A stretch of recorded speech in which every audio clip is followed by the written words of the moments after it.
નર્મદા જિલ્લામાં આવેલ તુમડાવાડી ગામ આજે પણ વિકાસથી વંચિત હોવાનું ચિત્ર સામે આવી રહ્યું છે। આશરે 600 લોકોની વસ્તી ધરાવતા ગામમાં પીવાના શુદ્ધ પાણી, વીજળી, રસ્તા અને સિંચાઈ જેવી મૂળભૂત સુવિધાઓનો પણ ગંભીર અભાવ જોવા મળી રહ્યો છે। આઝાદીના દાયકાઓ પછી પણ જ્યાં વિકાસનું કિરણ હજુ સુધી નથી પહોંચ્યું તેવું એક ગામ એટલે નર્મદા જિલ્લામાં આવેલું અને 600 લોકોની વસ્તી ધરાવતું તુમડાવાડી ગામ। ડિજિટલ ઇન્ડિયા અને ઘર ઘર નળના દાવાઓ વચ્ચે આ ગામની વાસ્તવિકતા હૃદય કંપાવી દે તેવી છે। અહીંના ગ્રામજનો, માસૂમ બાળકો અને વૃદ્ધો પીવાના શુદ્ધ પાણીના એક ટીપા માટે તરસી રહ્યા છે। ગામની નજીક આવેલા ગંદા ખાબોચિયાનું દૂષિત પાણી પીવું એ અહીંના લોકોની કોઈ પસંદગી નથી, પણ જીવવા માટેની આખરી મજબૂરી છે। ગામમાં વીજળી, પાણી અને રસ્તા સહિતની માળખાકીય સુવિધાઓનો અભાવ જોવા મળી રહ્યો છે। ગામમાં સિંચાઈની કોઈ સુવિધા ન હોવાથી માત્ર ચોમાસા દરમિયાન જ ખેતી થઈ શકે છે। ગામના તમામ મકાનો કાચા અને ઝૂંપડપટ્ટી જેવા છે, તેમજ જંગલ ખાતા દ્વારા પાકા મકાન બનાવવા માટે પણ પરવાનગી નથી આપવામાં આવતી। હાલમાં માત્ર 41 લોકોના આધાર કાર્ડ બન્યા છે, જ્યારે અનેક લોકો પાસે રાશન કાર્ડ અને ઘરવેરાની પાવતી પણ નથી। ગામમાં હાલમાં અંદાજે 150 જેટલા મકાનો છે। બાજુના દુધલીવેર ગામના ખેડૂતો માટેની એજી વિદ્યુત લાઇન તુમડાવાડી ગામમાંથી પસાર થાય છે, છતાં ગામમાં આજ દિન સુધી વીજળીની સુવિધા ઉપલબ્ધ નથી। આશ્ચર્યની વાત એ છે કે ભાજપા સત્તામાં હોવા છતાં, સરકારની કરોડોની યોજના અમલી હોવા છતાં તુમડાવાડી અને દુધલીવેર જેવા ગામો વિકાસથી વંચિત કેમ હતા? તંત્રની નજર આવા છેવાડાના ગામ સુધી કેમ નથી પહોંચી? કદાચ આ જ કારણથી મતદારોએ ભાજપને હરાવી આપને સત્તા પર બેસાડી છે।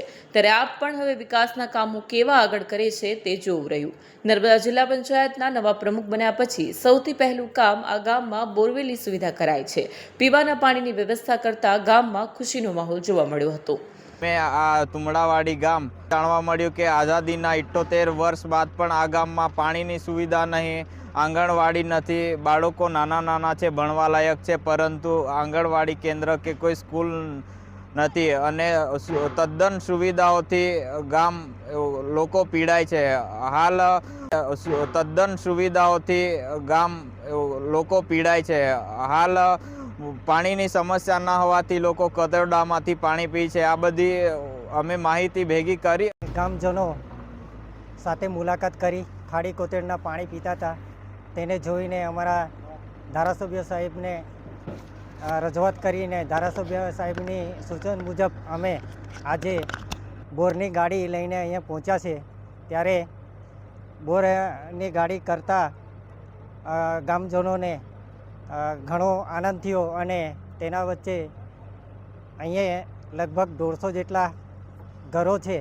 એમાં સરકારશ્રીની કોઈ જાતની યોજનાનો લાભ નહોતો। અહીંયા આંગણવાડી ના મળે, સ્કૂલ ના મળે અને બીજું કે રોડ રસ્તા નથી। તો કુદરતી બીમાર થતા હોવાથી લોકો ઝોલી કરીને એ લોકો કણબીપીટા સુધી લઈ જાય છે। આ બાજુ આપણે દુધલીવેર સુધી આ લોકો લઈ જતા છે। ત્યારે અમે હજી પહેલાં શરૂઆતના અમે પ્રમુખ તરીકે ચિગદાના અમે બન્યા છે, ત્યારે આજે આ લોકોને પહેલી સુવિધા અમે પાણીની પૂરી પાડી છે। હજી જે કંઈક સરકારશ્રીની ગાઈડલાઈન મુજબ અને સલાહ સૂચન મુજબ અમે આજે તુમડાવાડી ગામને અમે યોજના પૂરી પાડીશું। આ શરૂઆત કર્યો છે અમે, અને આ ગામજનોને જોઈને અમને એવું દુઃખ થાય છે કે બિચારા એકદમ ગંભીર હાલતમાં નાના બાળકો ભણવા લાયક છે, તે આજે આંગણવાડી હોય તો આંગણવાડીમાં ભણે, સ્કૂલ હોય તો સ્કૂલમાં ભણે। એ કોઈ જ સરકારની ગાઈડલાઈન નથી અને અહીંયા સ્કૂલ નથી। તો એના માટે અમે જેટલું બને એટલી કોશિશ કરીશું અને આગળ વધીશું અમે। વિડીયો જર્નાલિસ્ટ દીપક જગતાપ સાથે સત્યા ટીવી ન્યૂઝ, રાજપીપળા।